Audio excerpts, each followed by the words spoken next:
Okay, Sea Trap. 8 tier. Just like the Scholar Seal and the Crystallized Fang Venom or Pogmer, it's just a pretty good side grade to a Giant Catcher. I don't consider it to be infinitely better than the Giant Catcher. Some people say that the Sea Trap is just a better tiered 6 trap. I disagree. Paralysis is very helpful, yes, but you don't get to use it on a lot of late game bosses since they're all immune to paralysis, but not all of them are immune to slow. Not only that, the Giant Catcher trap gives you 5 attack, and you only get 2 dex from the Coral Venom trap, right? So you're actually losing quite a bit of DPS from the -5 attack, and plus 2 dex. I'm pretty sure like 1 dex is equivalent to about 0.6 attack. I don't remember the exact mathematics behind it, but yeah, it's not an S tier item. It used to be an S tier item back when the only bosses available could have been paralyzed, but now I would only consider it A tier. I'd much rather just use a tier trap or one of these 2 traps. So Trap of the Vile Spirit, it's Trap of the Vile Spirit, right? Yeah. This sacrifices any crowd control for just pure damage. And in most cases, I would use this over a tiered trap whatsoever because it's pretty good at doing a lot of damage. And it's also an event white that I have quite a few of. I have like 4 of them. So I'd much rather use a Vile Spirit because you lose 2 attack from a Vile Trap than you would from a Giant Catcher, but you get 3 speed too, and that's helpful. And so therefore, I think it's a good side grade as well. Not saying that the Sea Trap is a bad trap, they're all great traps. In fact, the Huntress has pretty solid UT abilities, just like the Paladin. Now on the other hand, Cave Dweller Trap is it's beautiful. Oh my goodness, I got my first one and I checked it. Holy, the DPS is crazy. If you're hitting a single target, which is most late game dungeons like a Marble Colossus or a Void, during the times that they're standing still, this is essentially a bottled medicine zone on steroids. It's so good, and it gives you 6 attacks, so you actually gain more DPS from this trap than you would a tiered trap. So, not to mention the sprite looks just beautiful. The sprite looks, I have no idea what the hell it is. It looks like a rock, but it looks great. It's just I like it. I'm really happy. I want more of them.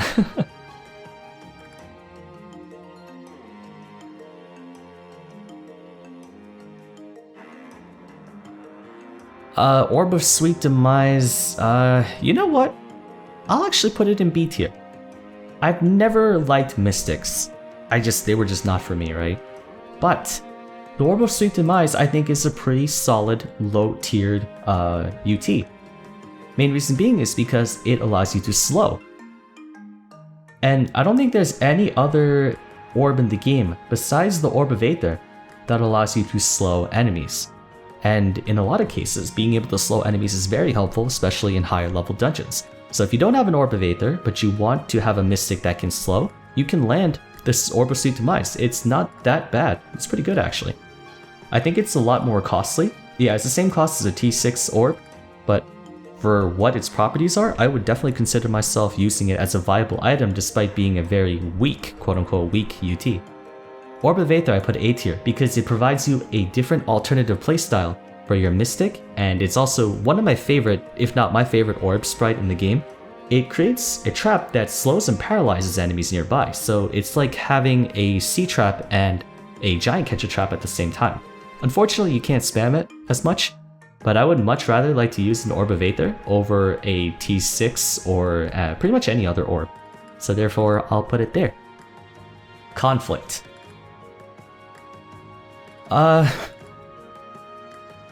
Okay, so this thing gives you damaging, right? And damaging is an extremely powerful buff, along with giving you speedy, which is, it's a double-edged sword. It can work for you or against you, depending on the circumstances.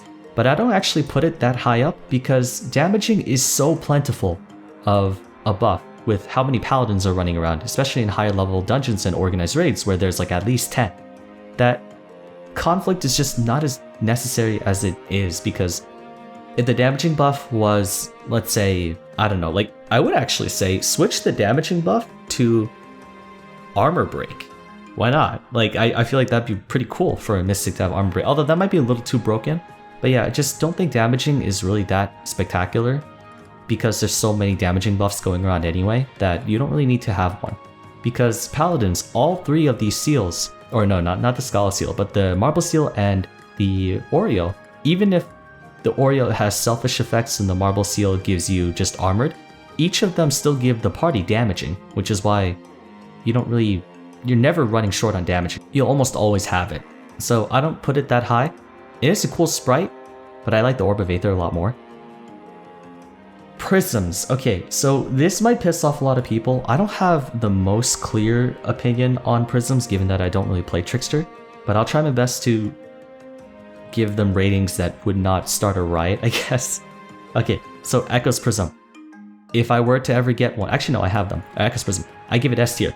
Now, the reason being is because remote teleportation, like rushing in quickly and getting out, it's not an ability you would want to use all the time, but this prism looks like it can just be so much fun to use, right? Like, you use it to rush switches in the shatters, you could use it to, I don't know, run through lost halls, and if you're in a sticky situation, you can get back.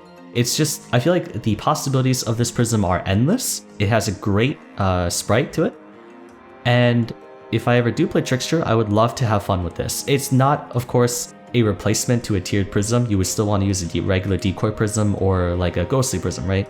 But I just think that it could be an extremely fun white bag to use, and so therefore I rate it very highly just because it has also a really cool sprite. Dire Instability. Okay, I consider Dire Instability to be a worse version of a ghostly prism because you can't teleport. It gives you a really insanely powerful exploding decoy, but you can't teleport. For prisms that don't allow you to teleport, I just think that this is the worst one. Actually, you know what? I'll put this C tier. The other two prisms that don't let you teleport, which are the Dancing Swords one and the Brain of the Golem, have pretty functional effects. But the Dire Instability, I don't think I would ever use this. Ever. I don't think anyone would rather use this over any other prism. It has a cool sprite. It's like a black and white kind of sprite to it. But otherwise, not so much. So because of that, I'll rate the Prism of Dancing Swords as a B tier. It's an alternative to a standard prism. Gives you two decoys that travel in opposite directions, so it's very good for splitting up groups apart, depending on however the algorithm works for their AI. And yeah, it has its uses where you would need to use it. It gives you pretty good stats for attack, 4 speed, 480 HP. I think a regular tier prism gives you just wisdom. So yeah, you get some more practical stats out of it. And so yeah, I'll leave that there. I would probably just rather be allowed to teleport, but that's just me. And so Ghostly Prism, I'll put 8 tier, because instead of giving you a decoy, it gives you damage. So it's really good for just trying to get your DPS in, and also if anything's chasing you, you could just drop a whole bunch of decoys that deal damage and kill them as you go along. It has also a really low mana cost, the same mana cost as a tier 1 prism, which is awesome. It doesn't give you any offensive stats, or any stats for that matter, but it's pretty cool. It also has the highest speed power for whatever reason, more than an Echo's Prism.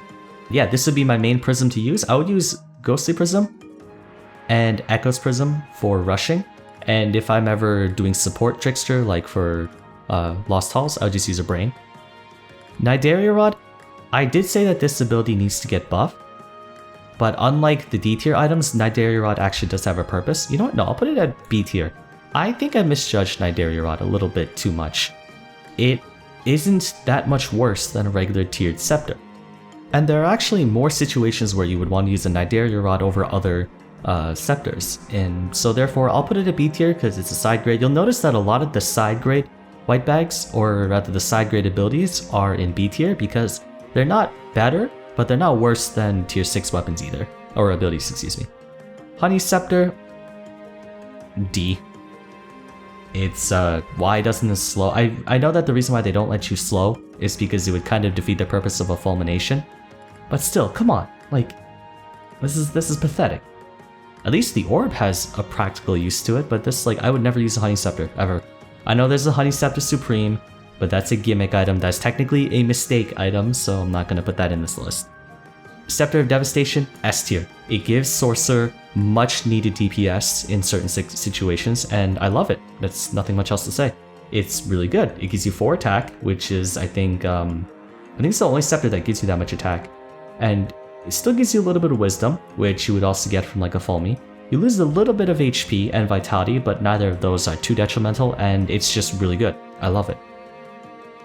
Fulmination, not as much as the Devastation Scepter, but I love the ability to be able to slow, because since Scepter's auto home in and auto target, you don't have to aim it so, I guess, precisely compared to a quiver or a trap, and so therefore I like the Fulmination a lot. It's probably the best item from the Mad Lab Sorcerer set, and I would love to get more Fulmies if I can. Quat, I'll put it C tier. It has the same kind of issue as Ogmer, where it's so ridiculously rare for a very unique ability, right? Not many abilities have the property to daze. I think Brain of the Golem is the only other thing that can daze. But the problem with Quat is that it's not as practical as a Brain of the Golem. It's also a lot rarer. You gain, I think, let me see. So it gives you 5 attack, right? That's very, very much needed. And it does relatively decent damage. I think it actually does more damage than a Quiver of Elvish Mastery, but it has a cooldown on it. And it doesn't pierce through enemies. It only hits a single target. So while there are definitely instances where you would want to use it, I just don't think it's doing its purpose all that well. And yeah, I'll just kind of put it at C tier because it's not garbage. It's still a decent quiver, and I love the sprite. It looks so much more detailed than any other quiver. But yeah, just overrated. That's all I can say. Quiver of Shadows, S tier. Ridiculous damage. You lose the ability to paralyze or slow an enemy, but you get true damage and a lot of it. It's an awesome quiver. I love using this quiver. I love that archers have a DPS quiver, and you know, it's beautiful. I don't know what else I can say about it. It's just a really awesome, it's a really powerful quiver. It has the same properties as Scepter of Devastation, where it trades in any utility or any, actually no, this is even better for wave clear than anything else that you would use on an archer. But it's just such a powerful quiver in how much damage it does. It's true damage, it hits multiple targets. You lose a little bit of speed, you don't get any dex, but you get 2 defense, which is actually not that bad. And overall, it's great. It's such an awesome quiver. I have, I think, 3 of them, and I wish I had more. Behemoth Quiver, I would also put, I think, in A tier, where it's practically a better tiered quiver, right? Yeah, no, actually, for all intents and purposes, it's just a better tiered quiver. I think the only thing you would lose is that instead of being able to paralyze, it only slows. The thing is, though, it's the same kind of principle I had from before, where paralysis is still a really powerful debuff to have at your disposal. But a lot of the late game bosses, like I said before, are immune to paralysis, and therefore having an alternative that allows you to slow them, it's quite helpful. And so therefore Behemoth Quiver I'll put up here. Never got one yet. I think of all the quivers I would use, or all the colors, I think the red one's my favorite. I know people like blue just because it's different from the other 2 colors, but I like red. Okay, Star of Enlightenment, also A tier. Wait, can I fit more here? Yeah, good, okay. Star of Enlightenment it's good.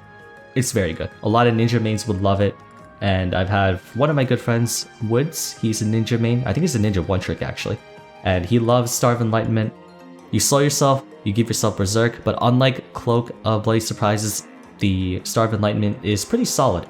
And ninjas with that much DPS could do ridiculous amounts of damage, because the main problem with ninja is that they actually could do a lot of damage. They just don't have the option to do so because they're so squishy. And Star of Enlightenment, it's a very high risk, high reward star. It also has an insanely cool sprite.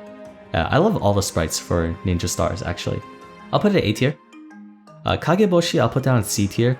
Kageboshi needs a buff. It needs to be needs either more damage or something else, because it's a mobbing star, but it has such a narrow hitbox, it can barely hit anything, and it's very underwhelming. It's just overall pretty underwhelming. Similar to Quiver of Thunder, it's not unusable, there are purposes for it, but it just doesn't do it too well enough for me to want to use it over just a regular tiered star.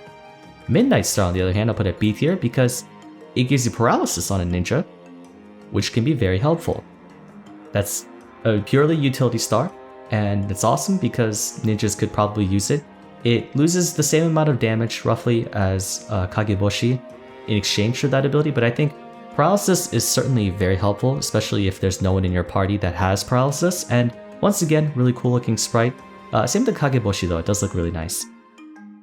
On to the wakis. So, I actually don't have the Ronin's wakizashi, but the ability to slow looks very helpful, because samurais are known mostly for exposed and having an alternative waki. Plus, I would say Ronin's wakizashi has the coolest color palette, in my opinion. They actually re-sprited all of the wakis to look a lot better. The old wakis look pretty bad, but these ones look a lot better now. So I'll put it at B tier because I don't have one, but I think where it is needed, it's definitely not that bad.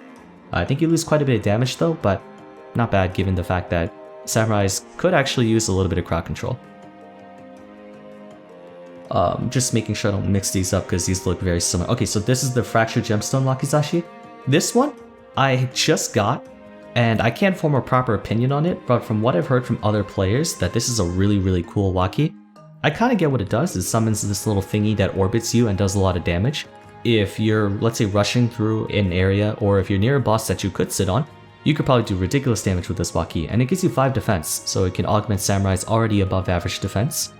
Crossing Fire's waki, I'll put it at A tier as well. It does a lot of damage. It gives you 4 attack as opposed to 6 dex. I think that's about even, if not just slightly worse. And while the range is not the best, it can do crazy damage. Like, I'm pretty sure it does more damage than a Fractured Gemstone wakizashi if you land both shots. I'm actually not quite sure. And I like it. I think this is my main waki to use if I'm not using Eastern Winds. Eastern Winds I put at B tier because it's a better waki to use when you're wave clearing because it has a wider coverage and it has more exposed duration, not as much damage, but because it is similar to a Kageboshi, where it's meant to be more of a mobbing kind of or utility sort of waki, I would say it's pretty good. It does the job well, and you don't lose too much out of it. The wakis in particular are all quite solid. They have kind of similar purposes, but each of them stand out just with slightly nuanced properties to them. Okay, onto bards. I would say, while bard itself is not the greatest class in the game, I'm gonna put Pharaoh's Requiem and Wavecrest Concertina in A tier, and I'm gonna put the Snake Charmer thing in C tier. Okay, so the charm, the Snake Charmer, what is it called? Snake Charmer Pungi or Punji or Pungi? I don't know. The Charmer gives you speed, which is speedy is, like I said, a very divisive buff because sometimes they can help you and sometimes they can hurt you because if you're running too fast, you might run into a huge shotgun and die. I mean, it's okay. It gives you a slight defense boost still, which is nice. But I think this is better suited to be a cyan bag drop than a white bag. I'll put it at C tier. It's not that bad. Both Pharaoh's Requiem and Wavecrest Concertina, try saying that 3 times fast, they have very specific purposes. Requiem is the defensive loot. Concertina is an offensive loot. Their stats reflect that, and I think both of them are great. I think the Requiem might actually be broken depending on how it works, because I'm pretty sure it gives armor to... No, it just gives armor to the bard. Never mind, I put it exactly where it needs to be. Both A tier loots, nice starting like white bags to have for the bard, and I'm excited to see what more white bags they add for the bard later on. Spells. I don't know why the spells were last. They should be first because Wizard is the first class you play. So, Spores Spray Spell. It has the same kind of thing as the Metazoan and the... where is it? The Toma Mushroom Tribes type thing. It's not bad. I'm pretty sure it can do more damage than any other spell in the game. But because of the stationary nature of it, like I said, it's extremely circumstantial. And you also don't get any bonus stats from it, so that's not the best, but it's not bad either. I think Spore Spray Spell is pretty good. Penetrating Blast Spell, garbage. Wizards already have decent wave clear, and this thing you lose too much damage for. Why would you ever... You guys kind of get what I'm talking about. If you watched my abilities video, my sentiments on these 4, you kind of understand why they're down here. Tablet King's Avatar, A tier. I would put it S tier if it was just a little bit better. It's a very powerful UT, make no mistake, right? I have a lot of them. But it's not as easy to land a perfect spell bomb as you think, especially on a moving target. If it's on a stationary target, it's really easy to land, but on a moving target, it's much harder. And so therefore I put it A tier just because it's good, but it could be great if they just did some sort of different change to it. I don't know exactly what it's missing, but I would just always rather use a recurring terror spell over a Tablet of the King's Avatar because first of all, I love the effect. It's just so aesthetically pleasing to have all those like little thingamadoohickeys go parametric around you. You get a lot of good combat stats of it, 2 attack, 4 dex, 2 defense. You lose vitality and HP, but once again, that's not too big of a loss to begin with, and it has comparable damage, not nearly as much as a tablet. I think about half, actually only half, but it's just so much more practical for me to use. It's a lot more fun to use also. It is arguably my most favorite white bag from the Parasite Chambers. Remember, this is not ordered. These are not in order in any way. And that's about it. Okay, so hour in.